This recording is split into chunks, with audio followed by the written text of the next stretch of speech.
நான் தான் எம்ஜிஆர் ஜெயலலிதா வாரிசு. டிஎன்ஏ டெஸ்டுடன் ஷாக் கொடுத்த பெண்.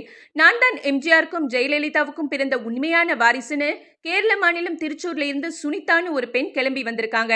இதெல்லாம் அடிக்கடி நடக்கிறதான்னு நினைச்சா அவங்க தன்னோட 18 வயசுல எடுக்கப்பட்டு உறுதி செய்யப்பட்ட டிஎன்ஏ டெஸ்ட் ரிசல்ட் ஆதாரத்தோட சுப்ரீம் கோர்ட் வரைக்கும் போயிருக்காங்க சுனிதா. 1980ஸ்ல எம்ஜிஆரும் ஜெயலலிதாவும் கல்யாணம் செய்துகிட்டதாகவும் அவங்க மூலமா தான் பிறந்ததாகவும் சொல்ற அவங்க கடந்த 2016ஆம் ஆண்டு செப்டம்பர் மாசம் போயஸ் கார்டனுக்கு வந்ததா சொல்றாங்க. மேலும் அப்ப ஜெயலலிதா மயங்கிய நிலையில இருந்ததாகவும் அவரை சசிகலா கொடுமைப்படுத்தியதை கண்ணால பார்த்ததாகவும் சொல்லி பரபரப்பை ஏற்படுத்தியிருக்காங்க.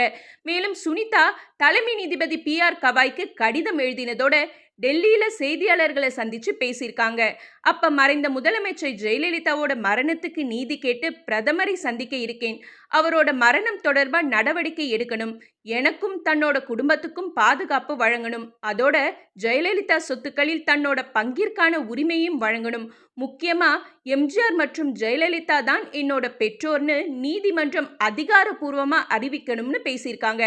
அதெல்லாம் சரி மிஸ் சுனிதா, இத்தனை நாள் நீங்க எங்க போயிருந்தீங்க? என்ன செய்துட்டு இருந்தீங்க?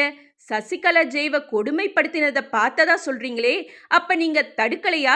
பயந்து ஓடிட்டீங்களான்னு கேள்வி எழுப்புறாங்க பொதுமக்கள்.